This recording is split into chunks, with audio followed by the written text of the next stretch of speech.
La Bible ne répond pas spécifiquement à cette question qui est autorisé à baptiser ou effectuer des baptêmes. Lorsqu'on examine les baptêmes relatés dans les évangiles et dans le livre des Actes, il semble qu'il suffisait d'être un disciple de Jésus ou de Jean-Baptiste dans les 4 évangiles, ou d'être un chrétien pieux dans le livre des Actes. Un chrétien pieux étant celui qui partageait la bonne nouvelle du salut par la foi en Jésus-Christ et son sang versé sur la croix. C'est parce qu'il croyait à cette bonne nouvelle que les gens voulaient ou désiraient être baptisés.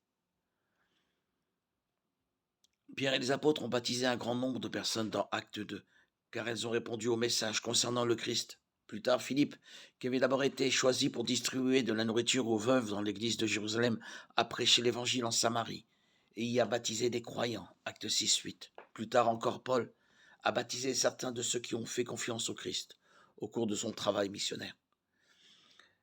Mais il a apparemment aussi laissé d'autres personnes le faire à sa place. Acte 16-33.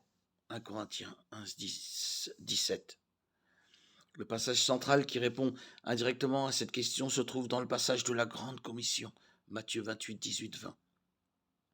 Ce passage rapporte le commandement de Jésus de faire de toutes les nations des disciples et inclut le baptême comme faisant partie du processus de formation de ses disciples.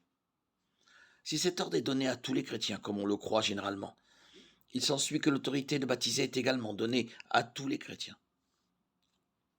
Les épîtres ne discutent jamais de qui doit baptiser. Ce dont il est question, c'est de la signification du baptême. Tant dans le livre des Actes que dans les épîtres, la bonne compréhension de la façon dont on est sauvé, Acte 19, 1, 5, et le symbolisme impliqué dans le baptême, Romains 6, 3, semble être plus important que de savoir qui fait le baptême. En se basant sur Matthieu 28, 18, 20, ainsi que sur le silence des autres parties de l'Écriture concernant cette question, il semblerait que tout vrai croyant ait l'autorité de Dieu pour baptiser, tout comme il a l'autorité de Dieu pour évangéliser et enseigner tout ce que le Christ a ordonné